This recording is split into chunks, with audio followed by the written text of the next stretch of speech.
kami. Untuk selanjutnya kami membacakan terkait dengan analisa yuridis. Untuk melanjutkannya kami serahkan kepada rekan kami untuk mulai membacanya.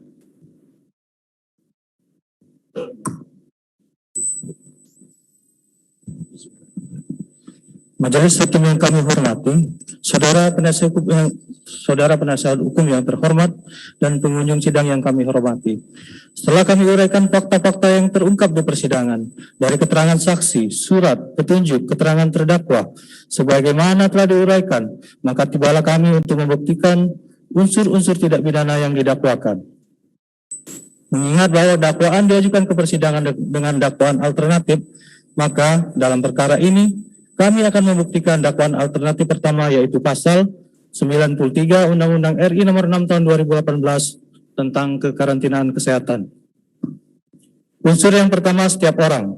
Bahwa yang dimaksud dengan unsur setiap orang, sebagaimana dimaksud dalam ketentuan pasal 1 angka 31 Undang-Undang nomor 6 tahun 2018 tentang kekarantinaan kesehatan, yaitu orang perorangan dan atau badan, baik yang berbentuk badan hukum maupun tidak berbadan hukum.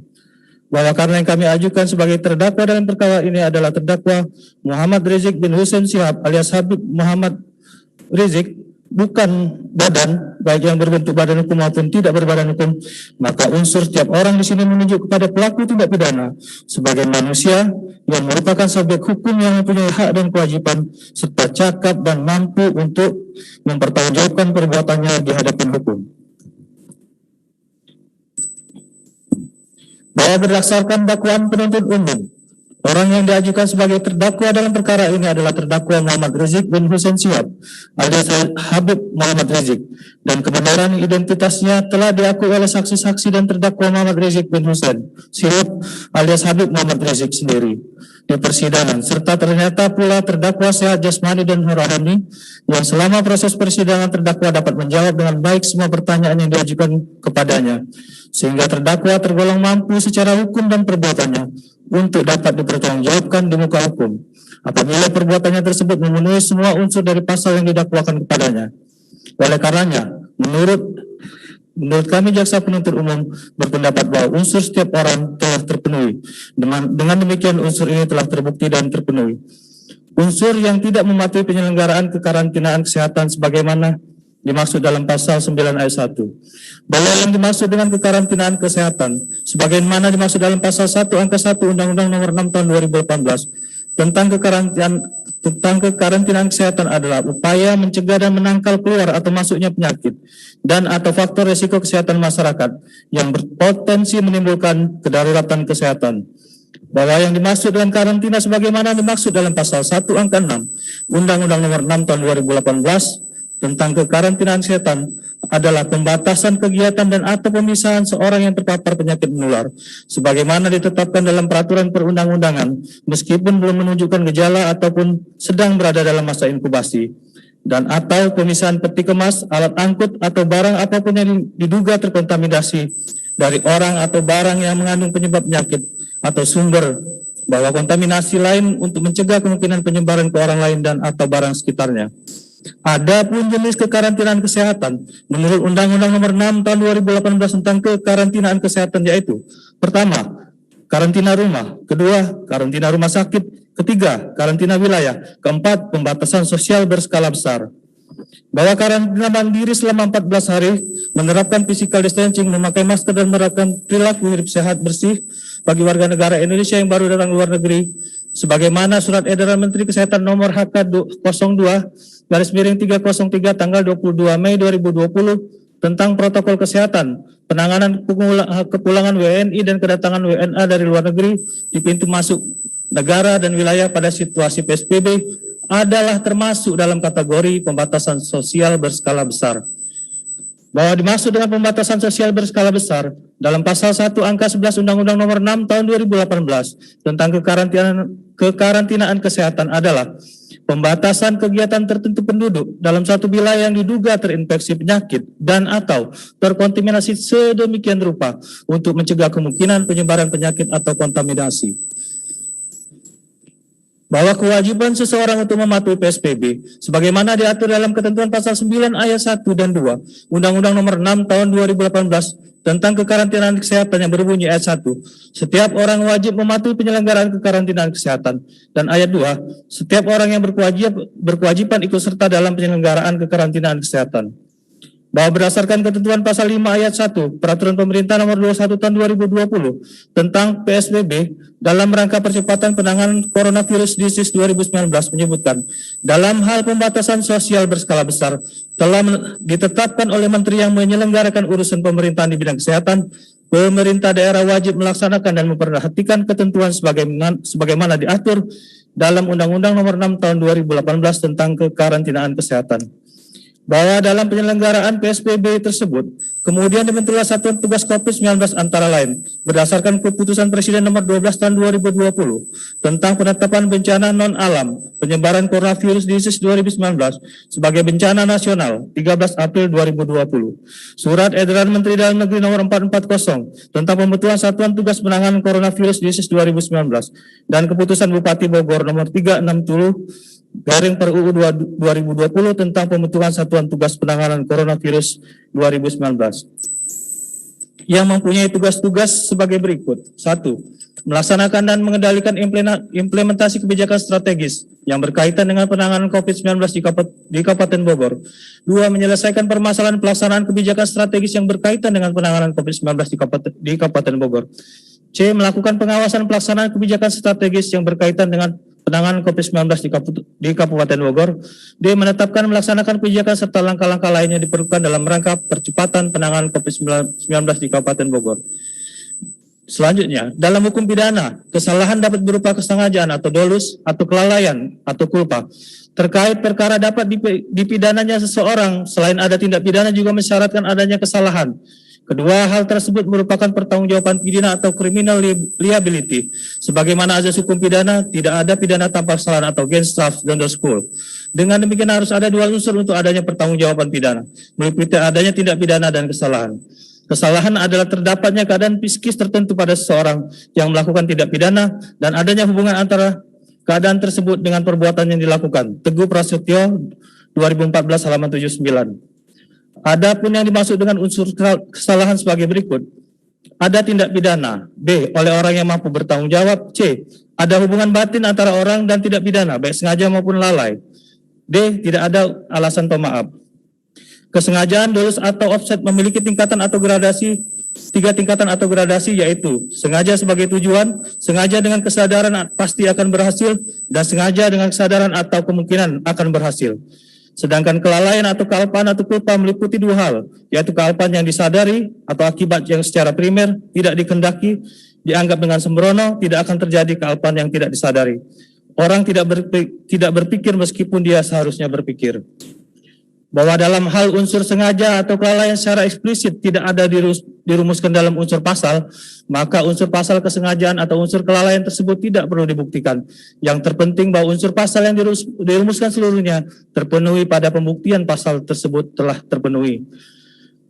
Selanjutnya, jika dilihat dari cara merumuskannya, delik dapat dibedakan, yaitu di satu pihak rumusan yang menyebutkan perbuatan itu dan di lain pihak yang menyebutkan akibat perbuatan manusia tadi. Yang dimaksudkan adalah delik-delik dalam rumusan formal dan delik-delik dalam rumusan material.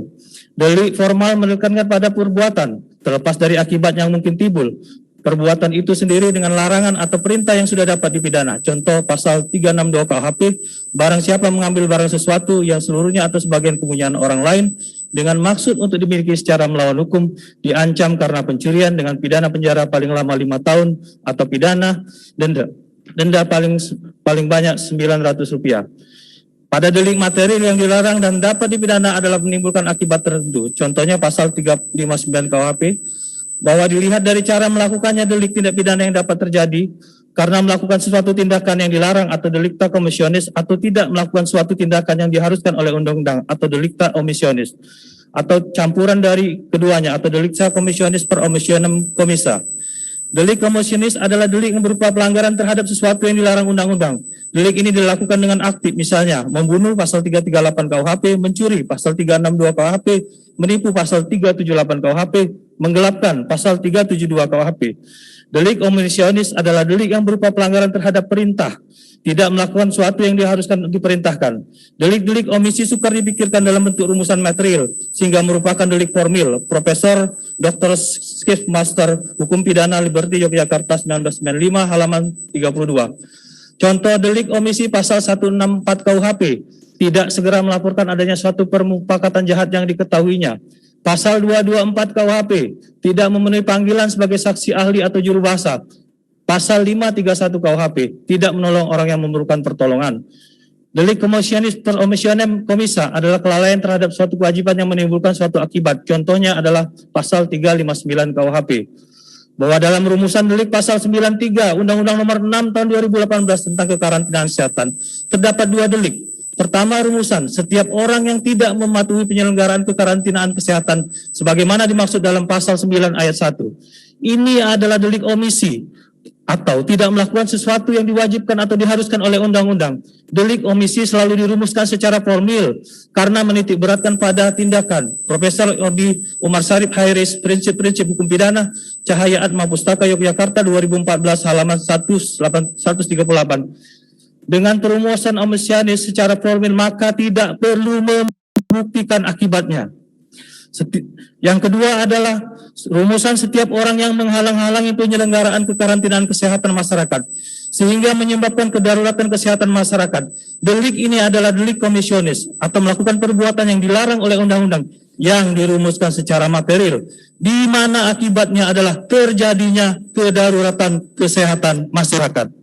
Dengan demikian perbuatan seorang yang tidak mematuhi penyelenggaraan kekarantinaan kesehatan tidak perlu dibuktikan akibatnya karena ini adalah delik omisionis yang dirumuskan secara formil, bukan delik material. Berdasarkan keterangan para saksi ahli yang bersesuaian dengan keterangan terdakwa dan dihubungkan dengan barang bukti di persidangan, diperoleh fakta hukum sebagai berikut.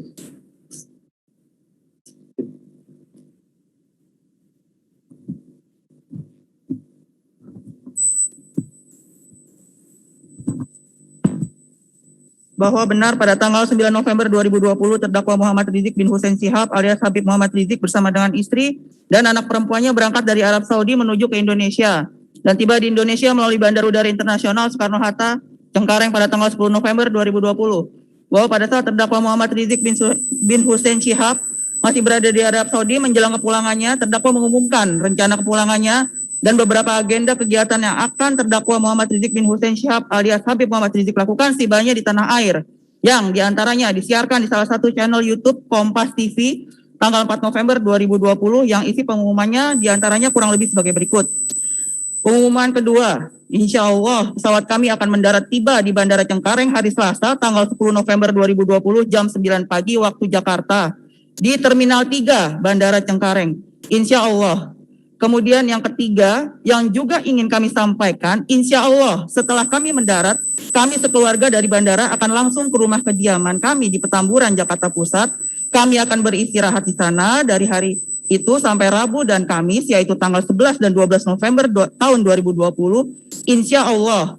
Jadi kalau nanti apabila ada kawan-kawan, ada para habaib, para ulama, para kiai yang ingin berjumpa, bertemu dan bersilaturahmi, tentu sudah mengetahui lewat pengumuman ini pada hari tersebut saya berada di mana.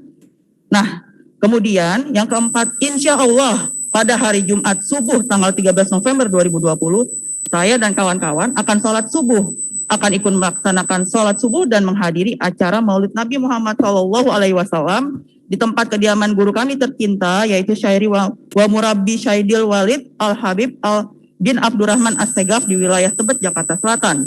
Insya Allah saya akan datang ke sana. Beliau adalah guru saya tercinta, guru yang selalu memberikan motivasi syairi wa mubari wa wastadi wa walibi. Insya Allah kami akan hadir di tempat beliau. Nah, kemudian jam 8 pagi dari tempat beliau, insya Allah rombongan kami akan meluncur ke Bogor, yaitu ke Markas Syariat, ke Pondok Pesantren Agrokultural Markas Syariat Megamendung, melaksanakan sholat Jumat di sana. Setelah sholat Jumat, kami akan melaksanakan peletakan batu pertama untuk pembangunan Masjid Raya Markas Syariat, insya Allah. Kemudian yang kelima, yang terakhir yang ingin saya sampaikan adalah insya Allah pada hari Sabtu tanggal 14 November tahun 2020, malam, ba'da sholat Isya, kita akan langsung bersama-sama dengan Dewan Pimpinan Pusat Front Pembela Islam untuk menggelar peringatan Maulid Nabi SAW di markas besar Front Pembela Islam di Petamburan, Jakarta Pusat. Sekaligus, insya Allah, saya akan menikahkan putri saya yang keempat, Syarifah Najwa Shihab, dengan tunangannya, insya Allah, Syed Irfan Al-Idrus. Karenanya, dengan demikian kami mohon doa dari para habaib dan para ulama, para kiai, dan seluruh umat Islam dimanapun Anda berada, agar apa yang sudah kita umumkan tadi, dari serentetan jadwal yang sudah disusun sedemikian rupa, sudah kita umumkan, hasil daripada musyawarah kita semua bersama, baik yang di Mekah maupun di Jakarta, kita mohonkan agar didoakan. Agar semua ini bisa terlaksana dengan baik. Agar semua ini bisa lancar, sukses, berkah, diridhoi oleh Allah Subhanahu wa Ta'ala. Bahwa setibanya terdakwa Muhammad Rizik bin Hussein Shihab di Indonesia melalui Bandar Udara Internasional Soekarno-Hatta pada tanggal 10 November 2020 sekitar jam 9, di saat yang bersamaan kondisi di Indonesia sudah dilanda penyebaran pandemi COVID-19 yang sudah ditetapkan sebagai bencana nasional. Sebagaimana keputusan Presiden nomor 12 tahun 2020 tentang penetapan bencana non-alam penyebaran coronavirus disease 2019 sebagai bencana nasional tanggal 13 April 2020. Bahwa berdasarkan keterangan saksi Oka Setiawan, pada saat kedatangan terdakwa, jumlah massa yang menjemput kedatangan terdakwa Muhammad Rizik Shihab di Terminal 3 Kedatangan Internasional Bandara Soekarno-Hatta kurang lebih 100.000 orang. Adapun massa tersebut berada di Terminal 3 Kedatangan Internasional Bandara Soekarno-Hatta sampai ke Bundaran Patung Soekarno-Hatta. Hal tersebut juga dibenarkan oleh saksi yang menjemput kedatangan terdakwa Muhammad Rizik Shihab, diantaranya saksi Slamet Ma'arif. Bahwa adapun perwakilan yang menjemput terdakwa Muhammad Rizik Shihab, sepengetahuan saksi Oka Setiawan yang dibenarkan oleh saksi Slamet Ma'arif yang turut menjemput dan masuk ke dalam bandara adalah Saudara Munarman, Habib Hanif, dan M. Haikal Hasan.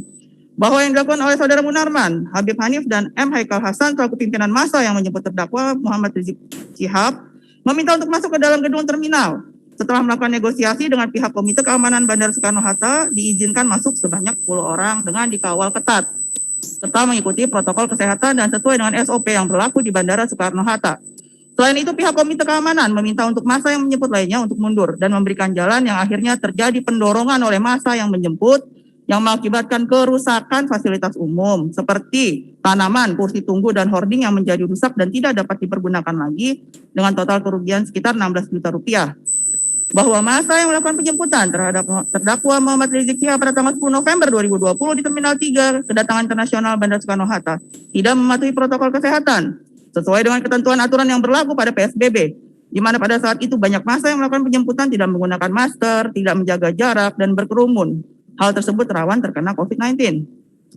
Bahwa saksi Oka Setiawan selaku petugas bandara bersama dengan Danrem, Dandim, Dirbimas, Karop, dan Kapolres Bandara Soekarno-Hatta sudah melakukan himbauan kepada massa yang menjemput kepulangan terdakwa Muhammad Rizik Hussein Shihab pada tanggal 10 November 2020 di Terminal 3 Kedatangan Internasional Bandara Soekarno-Hatta untuk mematuhi protokol kesehatan dengan cara melalui pengeras suara secara otomatis untuk menjaga jarak, menggunakan masker, dan tidak berkerumun. Bahwa saksi Oka Setiawan mengetahui pada saat kedatangan terdakwa Muhammad Rizik bin Hussein Shihab di wilayah Bandara Soekarno-Hatta sedang diberlakukan PSBB dalam rangka pencegahan penyebaran COVID-19 di wilayah Tangerang, Banten pada tahap kedua. Berdasarkan Peraturan Gubernur Banten nomor 443 tanggal 20 Oktober 2020 tentang penetapan perpanjangan tahap kedua PSBB di Provinsi Banten dalam rangka percepatan penanganan COVID-19. Bahwa setibanya terdakwa di Bandar Udara Internasional Soekarno-Hatta, menurut saksi Oka Setiawan, setiap WNA dan WNI di masa pandemi harus diperiksa dokumen kesehatan dan yang berwenang mengecek dokumen kesehatan dan menyatakan PCR negatif COVID-19 terdakwa pada hari Selasa tanggal 10 November 2020 di Terminal 3 Bandara Soekarno-Hatta adalah Dr. Rima dan Heriani dari KKP atau Kantor Kesehatan Pelabuhan, perwakilan dari Kementerian Kesehatan Republik Indonesia. Bahwa saksi Oka Setiawan tidak ada mendampingi ketika Dr. Rima dan Dr. Haryani dari KKP melakukan pemeriksaan atau mengecek dokumen yang menyatakan PCR negatif COVID-19 terdakwa Muhammad Rizik Shihab pada hari Selasa tanggal 10 November 2020 di Terminal 3 Internasional Bandara Soekarno-Hatta. Karena saksi telah menugaskan Saudara Ayatullah dan Saudara Tarto untuk mendampingi Rima dan Dr. Heriani dari KKP dan melakukan pemeriksaan dokumen PCR negatif COVID-19 terdakwa Muhammad Rizik Shihab.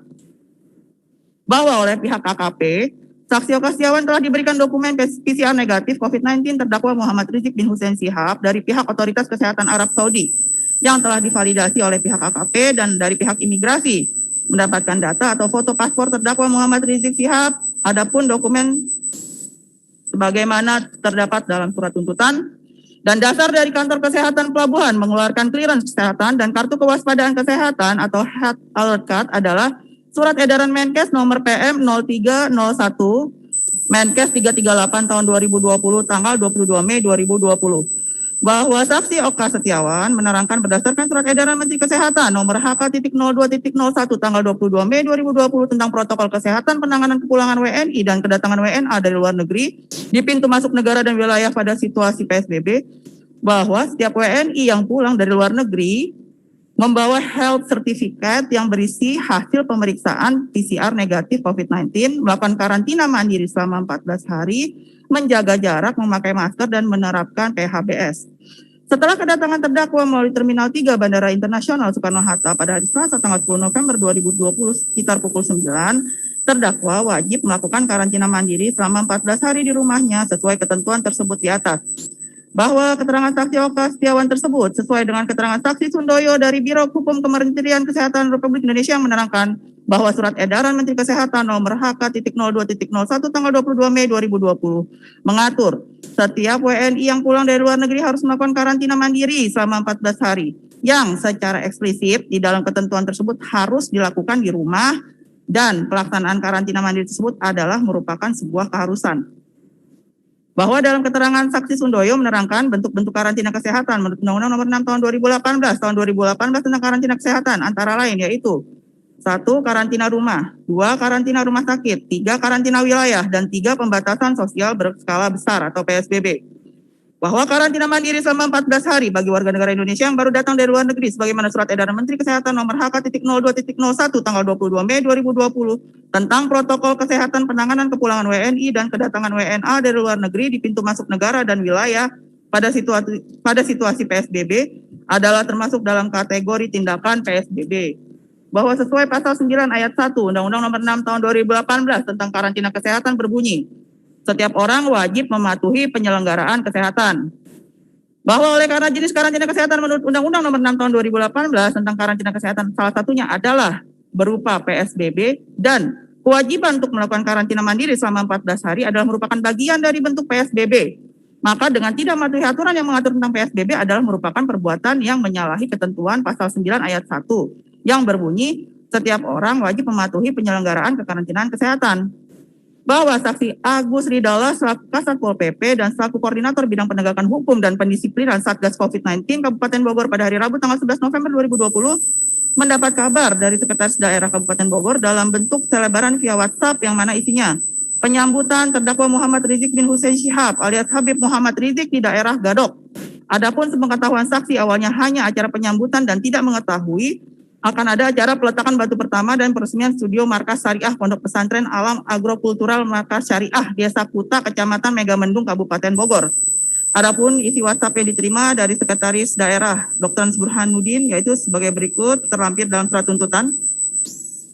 Bahwa pada saat terdakwa Muhammad Rizik bin Hussein Syihab alias Habib Muhammad Rizik akan menyelenggarakan kegiatan di Pondok Pesantren Markas Syariah pada tanggal 13 November 2020, kondisi Kabupaten Bogor sedang menjalankan PSBB dan terdakwa juga di tanggal tersebut seharusnya masih harus menjalani karantina mandiri di rumah terdakwa di Petamburan selama 14 hari yang dimulai sejak tanggal kedatangan terdakwa di Indonesia yaitu tanggal 10 November 2020.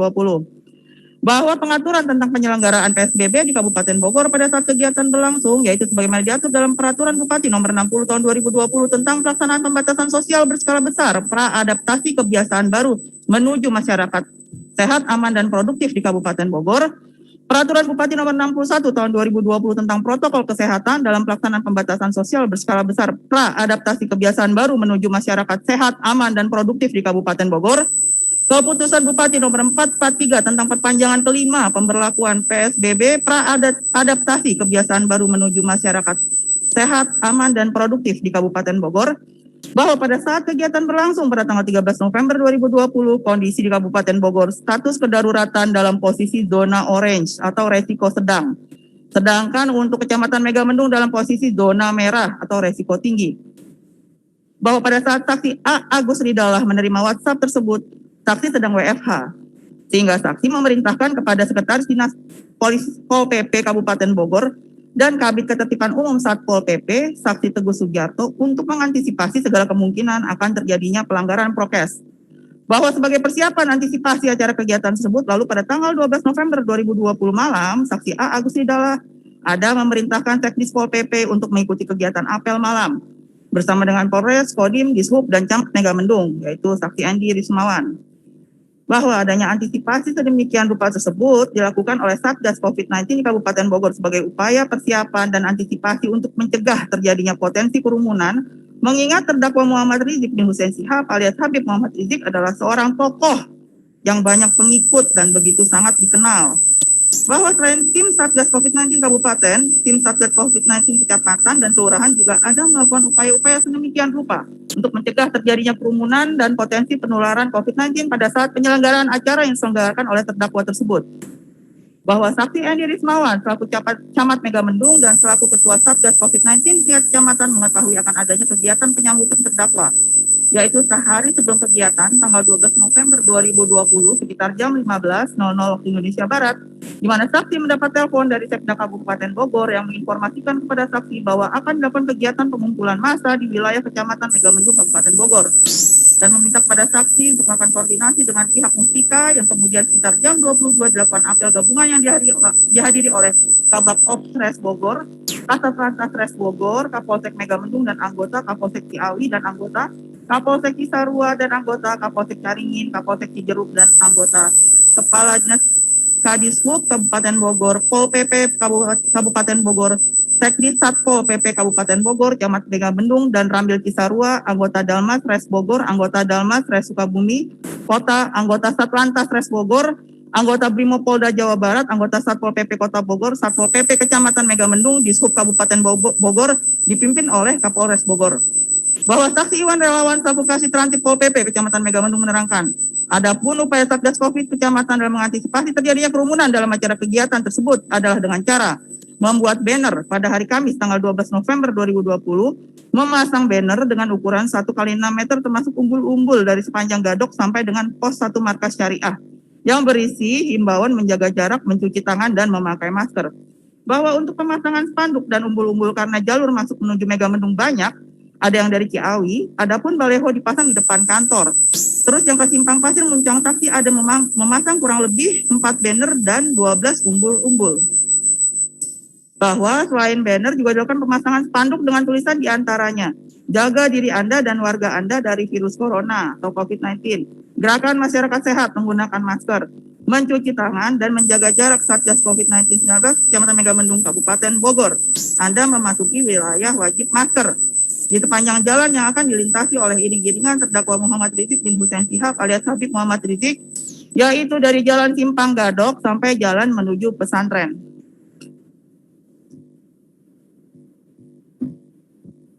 Izin kami lanjutkan. Bahwa pada saat pelaksanaan acara kegiatan pada hari Jumat tanggal 13 November 2020, jumlah massa yang hadir membludak sebanyak kurang lebih 3.000 orang. Bahwa kerumunan massa tersebut sudah terjadi sejak pukul 7 WIB pagi, kemudian massa berkumpul di Jalan Raya Puncak Simpang Gadok depan Masjid Harakatul Jannah dan di sepanjang desa yang dilewati, yaitu 5 desa mulai dari Gadok, Sukamahi, Sukamaju, Sukamana, dan Sukagali. Di situ telah berjajar menyambut kedatangan terdakwa Muhammad Rizik bin Hussein Shihab alias Habib Muhammad Rizik. Bahwa masa yang menghadiri acara tersebut mulai berdatangan sejak pukul 5 pagi sampai dengan pukul 6 pagi, bahkan ada yang datang sudah sejak dari malam hari.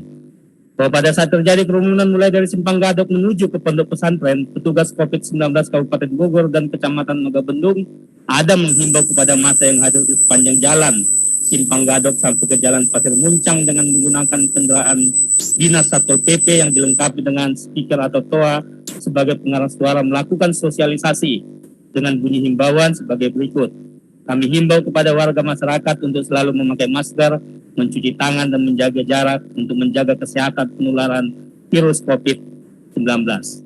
Bahwa terdakwa Muhammad Rizik bin Hussein Shihab alias Habib Muhammad Rizik tiba di Simpang Gadok sekitar pukul 9 WIB yang sudah disambut dengan ribuan orang baik dari warga sekitar Kecamatan Megamendung maupun juga warga dari luar Kecamatan Megamendung di mana menurut keterangan saksi Slamet Ma'arif, untuk umat yang datang dari luar Megamendung dapat dilihat dari bendera-bendera yang dibawa oleh rombongan dari masing-masing jemaah yang hadir, dan berdasarkan keterangan saksi Teguh Sugiarto setelah menanyakan kepada pengunjung yang hadir dari mana asal mereka, lalu mereka ada yang menerangkan datang dari Cianjur, Sukabumi, dan lain sebagainya.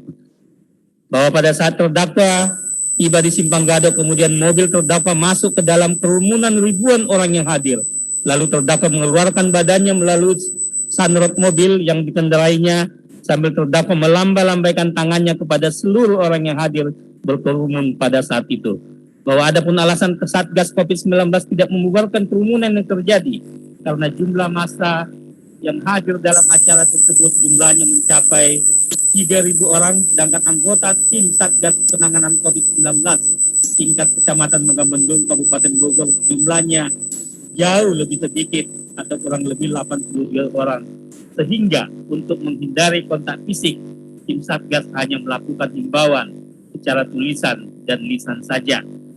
Bahwa menurut petugas Satgas COVID-19 Kabupaten Bogor, kecamatan dan desa, ada pun ribuan orang yang hadir tersebut tidak ada menerapkan protokol kesehatan, yaitu tidak menjaga jarak karena jumlahnya terlalu padat, dan ada yang tidak memakai masker atau memakai masker secara tidak benar, yaitu tidak menutupi hidung dan mulut, serta tidak adanya fasilitas cuci tangan kecuali yang disediakan di masjid.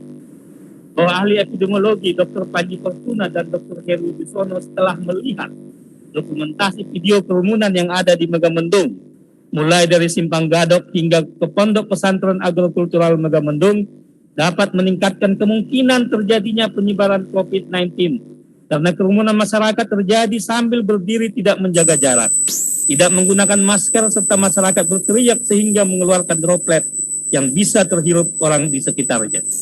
Berdasarkan keterangan ahli digital forensik Kompol Heri Trianto STCHFI, video yang berisi kerumunan pada acara kegiatan penyambutan terdakwa pada tanggal 13 November 2020 dalam rangka acara penyambutan terdakwa Muhammad Rizik bin Hussein Shihab alias Habib Muhammad Rizik, dan acara peletakan batu pertama pembangunan masjid serta peresmian studio Markas Syariah Ponpes Agrokultural Megamendung yang ada pada barang bukti 1 buah flash disk merek SanDisk 64 GB device serial number 4C dan seterusnya.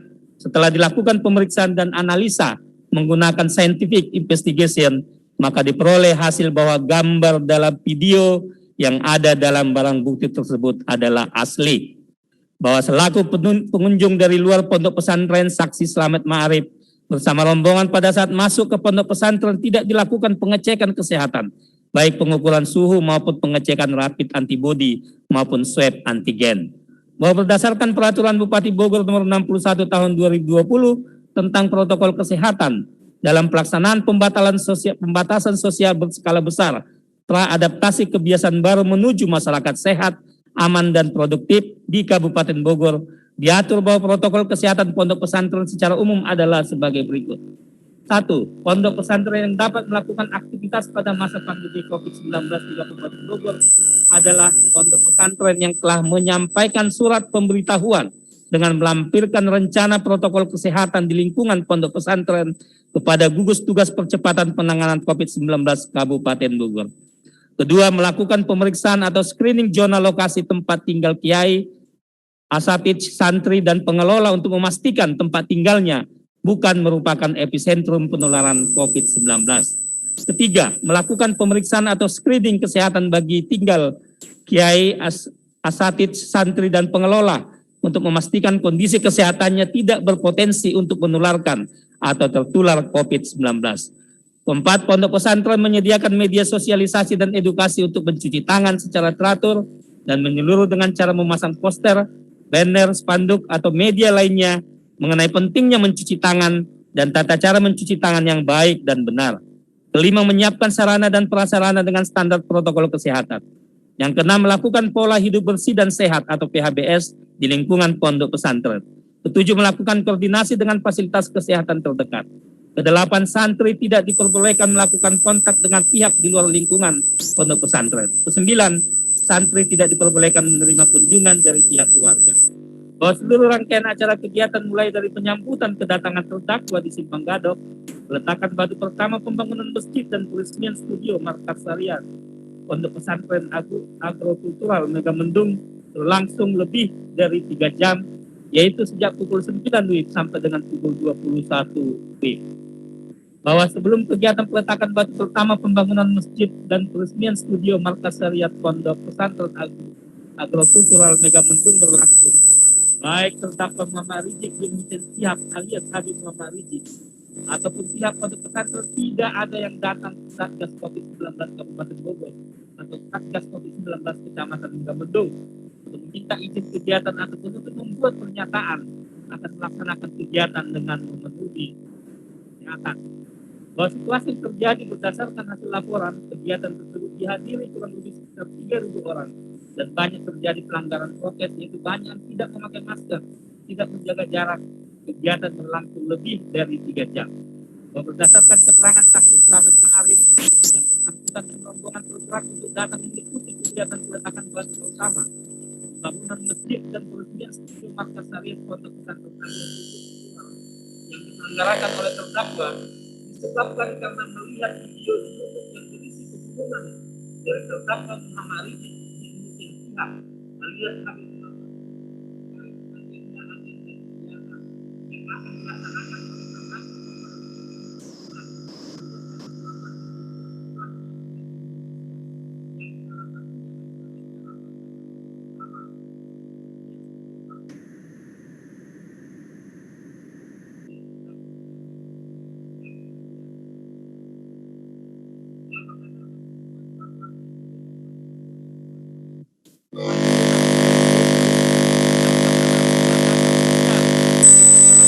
praadaptasi kebiasaan baru menuju masyarakat sehat, aman dan produktif di Kabupaten Bogor, Peraturan Bupati Nomor 61 Tahun 2020 tentang protokol kesehatan dan pelaksanaan pembatasan sosial berskala besar, praadaptasi kebiasaan baru menuju masyarakat sehat, aman dan produktif di Kabupaten Bogor, Keputusan Bupati Nomor 443 dan seterusnya tentang perpanjangan kelima, pemberlakuan pembatasan sosial berskala besar, praadaptasi kebiasaan baru menuju masyarakat sehat, aman dan produktif di Kabupaten Bogor. Perbuatan terdakwa tersebut antara lain melanggar beberapa ketentuan, yaitu sebagai berikut. A. Pelaksanaan kegiatan yang dihadiri kurang lebih 3.000 orang tersebut tidak mematuhi protokol kesehatan dengan tidak menjaga jarak dan penggunaan masker yang tidak benar yang tidak menutupi mulut dan hidung. B. Kegiatan tidak memiliki izin dan menandatangani pernyataan kesanggupan mematuhi protokol kesehatan dari Satuan Tugas COVID-19 Kabupaten Bogor. Dan C. Pembatasan aktivitas pondok pesantren dengan syarat tidak boleh dikunjungi oleh lingkungan sekitar. D. Penyelenggaraan acara seperti pertemuan, seminar, workshop, bimtek, diklat dan kegiatan lain yang sejenis yang diselenggarakan di dalam atau di luar ruangan diperbolehkan untuk kapasitas peserta paling banyak 50% dari kapasitas tempat penyelenggaraan dengan maksimal jumlah orang paling banyak 150 orang dan waktu pelaksanaannya tidak lebih dari 3 jam. Bahwa berdasarkan keterangan terdakwa acara peletakan batu pertama pembangunan masjid di Markas Syariah dan peresmian studio Markas Syariah TV di Pondok Pesantren Alam Agrokultural Markas Syariah miliknya yang ada di Kampung Babakan, Pakancilan, Desa Kuta, Kecamatan Megamendung, diikuti oleh para santri, para ustadz atau guru pengajar, pengurus Pompes, petani yang mengurus kebun di Pompes dan keluarga mereka semua. Berdasarkan keterangan Camat Megamendung Saksi Rismawan dan Babin Kantikmas Megamendung yaitu Saksi Dadang Sudiana, jumlah santri yang ada di Pompes di Anggol Kultural adalah sebanyak 200 orang. Jika ditambah dengan para ustadz, pengurus petani yang mengurus kebun di Pompes Agrokultural Markas Syariah, ditambah dengan keluarga mereka semua dan rombongan tamu dari Dewan Pimpinan Pusat EP Jakarta, maka jumlah mereka akan lebih dari 150 orang. Dan acara juga dilaksanakan dari sebelum salat Jumat sampai pukul 21 WIB. Hal ini jelas telah melanggar Peraturan Bupati Nomor 60 Tahun 2020 tentang pelaksanaan pembatasan sosial berskala besar praadaptasi kebiasaan baru menuju masyarakat sehat, aman, dan produktif di Kabupaten Bogor. Kemudian Peraturan Bupati Nomor 61 Tahun 2020 tentang protokol kesehatan dalam pelaksanaan pembatasan sosial berskala besar praadaptasi kebiasaan baru menuju masyarakat sehat, aman, dan produktif di Kabupaten Bogor, serta Keputusan Bupati Nomor 443/479 keputusan dan seterusnya tentang perpanjangan kelima pemberlakuan pembatasan sosial berskala besar praadaptasi kebiasaan baru menuju masyarakat sehat, aman, dan produktif di Kabupaten Bogor. Bahwa perbuatan terdakwa Muhammad Rizik bin Hussein Sihab alias Habib Muhammad Rizik dalam menyelenggarakan kegiatan yang menimbulkan kerumunan pada tanggal 13 November 2020 dari mulai Simpang Gadok hingga ke pondok pesantren miliknya telah menyalahi ketentuan PSBB di wilayah Kabupaten Bogor sebagaimana telah diuraikan di atas, adalah juga telah menyalahi ketentuan pasal 9 ayat 1 Undang-Undang Nomor 6 Tahun 2018 tentang kekarantinaan kesehatan yang berbunyi ayat 1, setiap orang wajib mematuhi penyelenggaraan kekarantinaan kesehatan.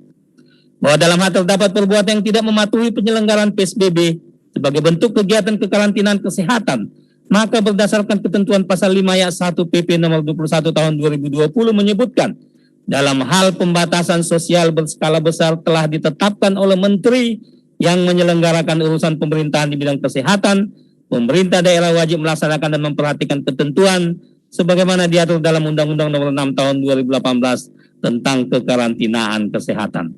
Bahwa dalam keterangannya ahli Dr. Panji Pertuna berpendapat, pembatasan sosial berskala besar praadaptasi kebiasaan baru menuju masyarakat sehat, aman, dan produktif di Kabupaten Bogor bisa dikategorikan sebagai penanggulangan coronavirus disease 2019 atau COVID-19. Karena pembatasan sosial berskala besar merupakan salah satu upaya kekarantinaan kesehatan yang merupakan upaya penanggulangan kedaruratan kesehatan masyarakat akibat COVID-19. Dan hal tersebut mengacu kepada Peraturan Menteri Kesehatan Republik Indonesia Nomor 9 Tahun 2020 tentang pedoman pembatasan sosial berskala besar dalam rangka percepatan penanganan coronavirus disease atau COVID-19. Bahwa setelah acara kegiatan yang diselenggarakan oleh terdakwa yang menimbulkan kerumunan pada tanggal 13 November 2020, baik dari Dinas Kesehatan Kabupaten Bogor maupun dari Puskesmas Sukamana melakukan kegiatan rapid test yang diadakan sejak tanggal 19, 20, 26, dan tanggal 28 November 2020. Dari hasil kegiatan rapid test yang dilakukan oleh saksi Dr. Ramli Ramdan, Puskesmas Sukamana, dan saksi Ada Mulyana, yaitu kasih surveilan dan imunisasi pada bidang pencegahan dan pengendalian Dinas Kesehatan Kabupaten Bogor. Setelah kerumunan tanggal 13 November 2020, dari jumlah total sampel 768 orang diperoleh hasil 20 orang reaktif, dan setelah diteruskan dengan tes PCR diperoleh hasil positif sebanyak 1 orang, yaitu atas nama Aska, yang mana terhadap Aska pada saat peristiwa kerumunan berlangsung ikut hadir bersama-sama dengan warga lainnya melihat rombongan datang melewati jalan menuju pondok pesantren, dan setelah diketahui positif serta dilakukan tracking ke rumahnya diperoleh 2 orang positif lainnya, yaitu Ibu Aska dan Saudara Aska. Adapun data ketiga kasus positif tersebut adalah sebagai berikut. 1. Aska umur 11 tahun alamat Cihanjawar RT 02 RW 01 Desa Sukagali Kecamatan Megabendung Kabupaten Bogor. Kedua, Eus Sumiati Ibu Aska alamat Cihanjawar RT 02 RW 1 Desa Sukagali Kecamatan Megabendung Kabupaten Bogor. Ketiga, Nia Leni Suniar saudara dari Aska alamat Cihanjawar RT 02 RW 01 Desa Sukagali Kecamatan Megabendung Kabupaten Bogor. Bahwa terhadap ketiga orang kasus positif tersebut kemudian dilakukan pendataan diri dan isolasi mandiri ke Wisma Kemang serta melakukan penyemprotan disinfektan di rumah pasien, monitoring dan melakukan swab ulang kepada anggota keluarga yang melakukan kontak erat dengan pasien positif. Bahwa ada pun jumlah total keseluruhan data kasus positif di wilayah Kecamatan Megabendung dari 12 desa pada bulan November 2020 setelah terjadi kerumunan pada tanggal 13 November 2020 adalah sebanyak 21 orang, yang diantaranya terdapat di 5 desa yang menjadi jalur kerumunan pada tanggal 13 November 2020, yaitu mulai dari Simpang Gadok hingga ke Pondok Pesantren antara lain Desa Sukamaju 1 kasus, Desa Sukamana 5 kasus, Desa Sukaresmi 1 kasus, dan Desa Sukagali sebanyak 6 kasus positif dengan jumlah total sebanyak 13 kasus positif. Bahwa dalam keterangannya ahli epidemiologi Dr. Heri Wisono, pendapatnya dengan adanya penambahan kasus positif dalam suatu event yang menimbulkan kerumunan adalah menjadi faktor yang memperberat kondisi status kedaruratan kesehatan masyarakat. Bahwa dengan adanya penambahan kasus positif tersebut menyebabkan pemerintah daerah Kabupaten Bogor memperpanjang kembali status kedaruratan dengan pemberlakuan PSBB berdasarkan surat keputusan Bupati nomor 443/527 keputusan dan seterusnya tentang perpanjangan ke-6 pemberlakuan pembatasan sosial berskala besar pra-adaptasi kebiasaan baru menuju masyarakat sehat, aman dan produktif di Kabupaten Bogor tanggal 25 November 2020 mulai dari tanggal 26 November 2020 sampai dengan tanggal 23 Desember tahun 2020. Bahwa berdasarkan keterangan saksi-saksi dari Satgas Covid Kabupaten dan Kecamatan, yaitu saksi A. Agus Ridala, saksi Oka Setiawan, saksi Tugu Sugiarto, saksi Iwan Relawan, saksi Endi Rismawan, saksi Adang Mulyana, saksi Dadang Sudiana, adapun pihak yang bertanggung jawab atas terjadinya kerumunan dan pelanggaran protokol kesehatan pada tanggal 13 November 2020 tersebut adalah terdakwa Muhammad Rizik bin Hussein Shihab alias Habib Muhammad Rizik selaku pemilik dan pemimpin pondok pesantren sekaligus sebagai orang yang menyelenggarakan kegiatan tersebut. Sebagaimana pendapat dari ahli hukum pidana Profesor Dr. Agus Surono SHMH yang pada pokoknya menerangkan sebagai berikut. Teori fiksi hukum adalah teori yang mengatur bahwa setiap orang itu dianggap tahu apapun jenis peraturan perundang-undangan, maka konsekuensinya dia harus tunduk dan terikat terhadap peraturan perundang-undangan itu. Peraturan perundang-undangan di sini tidak mesti harus undang-undang, sebagaimana dimaksud dalam pasal 7 dan pasal 8 Undang-Undang Nomor 12 Tahun 2011, yaitu semua peraturan perundang-undangan yang diterbitkan secara sah sesuai dengan kewenangannya. Dalam hal dilakukan perbandingan antara sengaja dan lalai, maka sengaja itu berarti melanggar peraturan perundang-undangan. Terkait dengan adanya suatu perbuatan seseorang yang melaksanakan kegiatan di masa pandemi di suatu daerah yang sedang menjalankan aturan PSBB sehingga menimbulkan kerumunan, maka dilihat terlebih dahulu jika seseorang tersebut tidak mengajukan izin kepada petugas yang berwenang, maka hal itu dapat dikualifikasi sebagai kesalahan dalam bentuk kesengajaan. Namun berbeda apabila ada izin, misalkan pemerintah kabupaten setempat menyetujui pemberian izin dengan syarat A, B, dan C, dan seterusnya, yang harus dipenuhi ternyata kemudian di tengah perjalanannya dia lalai menjalankannya, maka itu dapat dikategorikan sebagai suatu kelalaian. Sehingga apabila tidak ada izin, maka hal ini dianggap sebagai suatu kesengajaan. Dalam suatu ilustrasi kasus kerumunan yang terjadi di masa pandemi akibat penyelenggaraan suatu acara kegiatan yang dilakukan oleh seorang tokoh yang terkenal dan banyak pengikut di rumahnya, meskipun apakah ada perbuatan mengundang atau tidak dari tokoh tersebut, maka dihubungkan dengan teori kesengajaan. Ahli berpendapat bahwa dalam teori kesengajaan terdapat gradasi-gradasi atau tingkatan-tingkatan, baik sengaja dengan kesadaran konsekuensinya pasti akan terjadi, maupun sengaja dengan kesadaran bahwa konsekuensi itu kemungkinan akan terjadi, maka sudah seharusnya seseorang tokoh itu sudah dapat menyadari bahwa ketika ia melakukan sesuatu perbuatan tersebut, maka konsekuensi tersebut kemungkinan akan terjadi. Dalam suatu ilustrasi kasus yang sederhana, di mana ada suatu peristiwa kerumunan pada saat pelaksanaan kegiatan di tempat atau di rumah seseorang, lalu seseorang tersebut dalam melakukan kegiatan dengan memperhatikan situasi dan kondisi dalam masa pandemi, maka seharusnya seseorang tersebut meminta izin kepada otoritas yang mempunyai kewenangan. Ketika kemudian seorang tersebut tidak mempunyai izin dan lalu terjadi suatu pelanggaran norma yang ada, maka yang bertanggung jawab adalah seseorang yang mengadakan kegiatan dan yang mempunyai rumah tersebut. Bahwa berdasarkan pendapat ahli hukum pidana dihubungkan dengan pengumuman yang dilakukan oleh terdakwa Muhammad Rizik bin Hussein Shihab alias Habib Muhammad Rizik di Arab Saudi yang berisi agenda-agenda kegiatan terdakwa yang salah satunya kegiatan peletakan batu pertama dan peresmian markas studio di Pondok Pesantren Agrokultural Megamendung miliknya yang akan dilaksanakan pada tanggal 13 November 2020. Disertai dengan adanya sisipan kalimat ajakan yang mempersilahkan orang lain untuk bertemu dengan terdakwa dengan perkataan, jadi kalau nanti apabila ada kawan-kawan, ada para habaib, para ulama, para kiai yang ingin berjumpa, bertemu dan bersilaturahmi, tentu sudah mengetahui lewat pengumuman ini pada hari tersebut saya berada di mana. Melalui siaran channel YouTube yang dapat dilihat dan diunggah oleh siapapun, jelas membuktikan telah terpenuhnya unsur kesalahan dari dalam diri terdakwa. Baik apakah itu dalam bentuk kesengajaan dengan maksud, yaitu konsekuensi terjadinya kerumunan pada tanggal 13 November 2020 antara terdakwa dan ribuan massa lainnya adalah merupakan bentuk konsekuensi yang dikehendaki oleh terdakwa atau setidak-tidaknya sebagai bentuk kesengajaan sadar akan kemungkinan atau offset by Mogelek Hates Biwestin Dolus Epantolis, yang mana terdakwa Muhammad Rizik bin Hussein Shihab alias Habib Muhammad Rizik sebagai seorang tokoh yang sangat dikenal dan banyak pengikutnya, sepatutnya sudah dapat membayangkan konsekuensi kemungkinan terjadinya kerumunan jika ia sebagai tokoh tetap melakukan perbuatan tersebut yang dalam faktanya kerumunan yang melanggar prokes tersebut kemudian benar-benar terjadi. Hal mana diperkuat oleh keterangan saksi Slamet Ma'arif yang menerangkan alasan saksi dan rombongan tergerak untuk mengikuti acara kegiatan terdakwa di Megamendung, Kabupaten Bogor adalah karena adanya pengumuman yang dilakukan oleh terdakwa pada saat terdakwa masih berada di Arab Saudi, diantaranya disiarkan di salah satu channel YouTube Kompas TV tanggal 4 November 2020.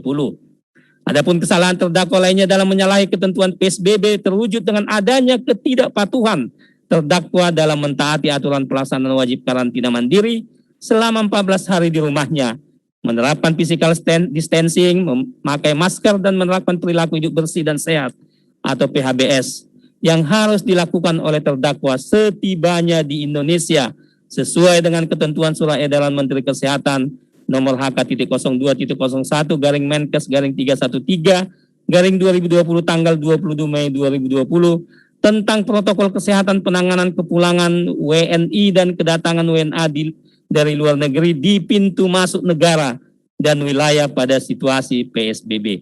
Karena ketentuan untuk melakukan karantina mandiri selama 14 hari menerapkan physical distancing, memakai masker dan menerapkan perilaku hidup bersih tersebut di atas merupakan bagian dari PSBB yang merupakan salah satu jenis kekarantinaan kesehatan yang harus dipatuhi penyelenggaranya, maka perbuatan terdakwa yang tidak mematuhi penyelenggaraan PSBB telah melanggar ketentuan pasal 9 ayat 1 Undang-Undang Nomor 6 Tahun 2018 tentang kekarantinaan kesehatan yang berbunyi setiap orang wajib mematuhi penyelenggaraan kekarantinaan kesehatan.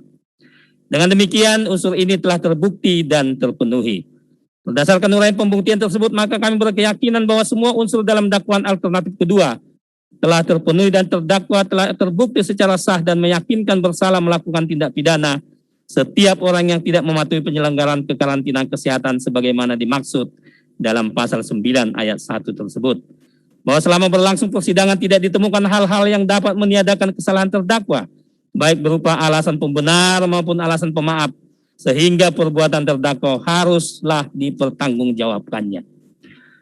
Berdasarkan uraian pembuktian tersebut di atas, karena terbukti maka terhadap terdakwa dibebankan membayar biaya perkara.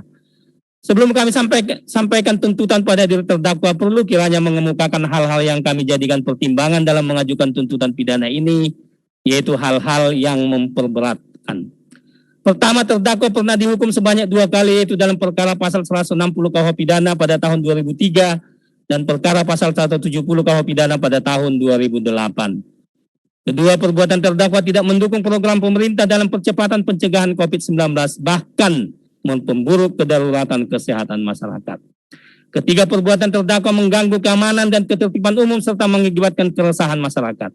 Keempat, terdakwa tidak menjaga sopan santun dan berbelit-belit dalam memberikan keterangan di persidangan.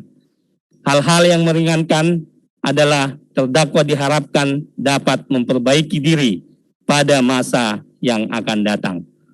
Menuntut berdasarkan uraian dimaksud, kami jaksa penuntut umum dalam perkara ini dengan memperhatikan ketentuan pasal 93 Undang-Undang Nomor 6 Tahun 2018, pasal 182 ayat 1 huruf A KUHP dalam hal mengajukan tuntutan pidana dan ketentuan pasal 22 KUHP mengenai biaya perkara dibebankan kepada terdakwa.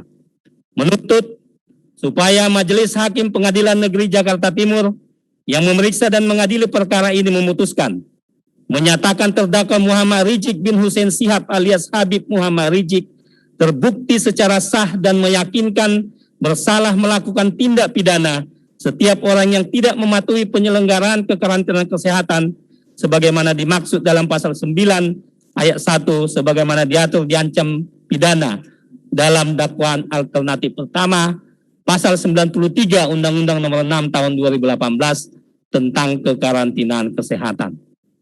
Menjatuhkan pidana terhadap terdakwa Muhammad Rizik bin Hussein Shihab alias Habib Muhammad Rizik berupa pidana penjara selama 10 bulan dan denda 50 juta rupiah subsidiar 3 bulan kurungan. Menyatakan barang bukti mulai dari poin 1 sampai dengan poin yang ke-7 tetap terlampir dalam berkas perkara, membebankan terdakwa untuk membayar biaya perkara sebesar Rp5.000. Demikian surat tuntutan ini kami bacakan dan serahkan kepada Hakim Ketua Majelis di muka persidangan pada hari ini Selasa tanggal 17 Mei 2021. Penuntut Umum Sanan Tanjung, SH.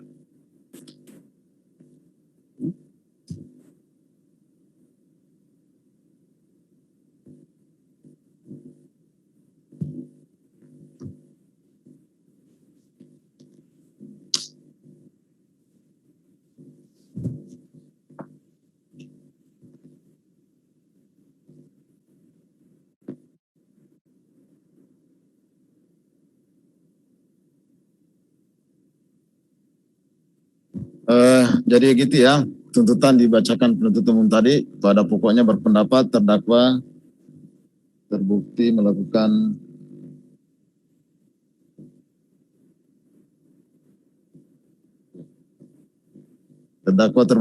tindak pidana pada dakwaan pertama ya, kemudian dituntut selama 10 bulan.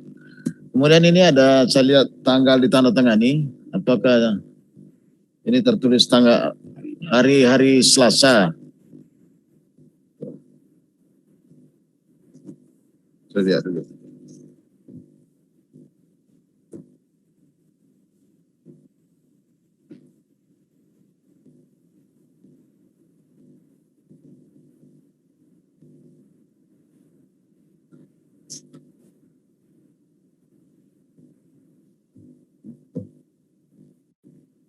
Ya, sudah masuk di sini.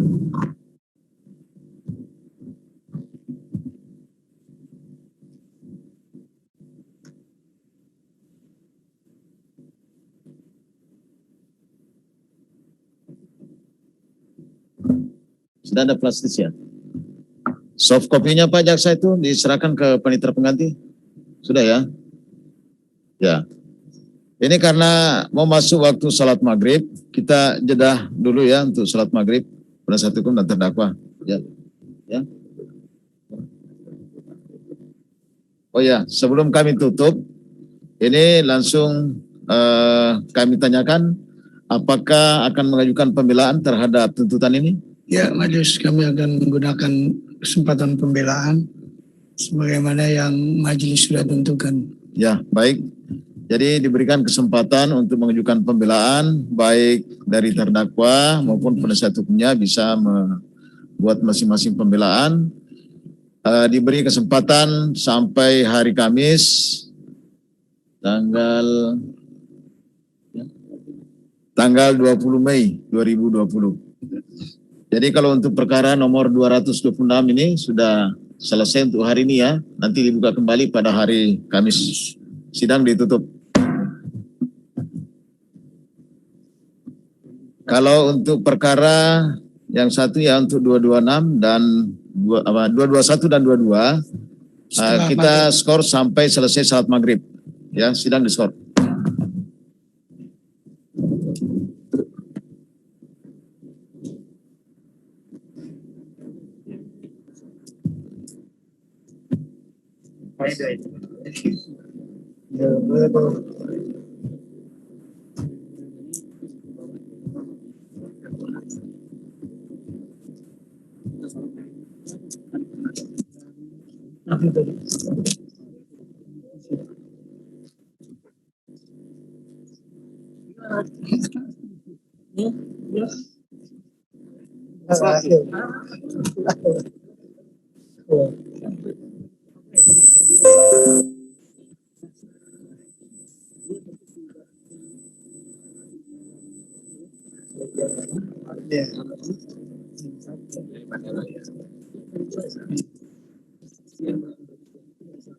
Ya.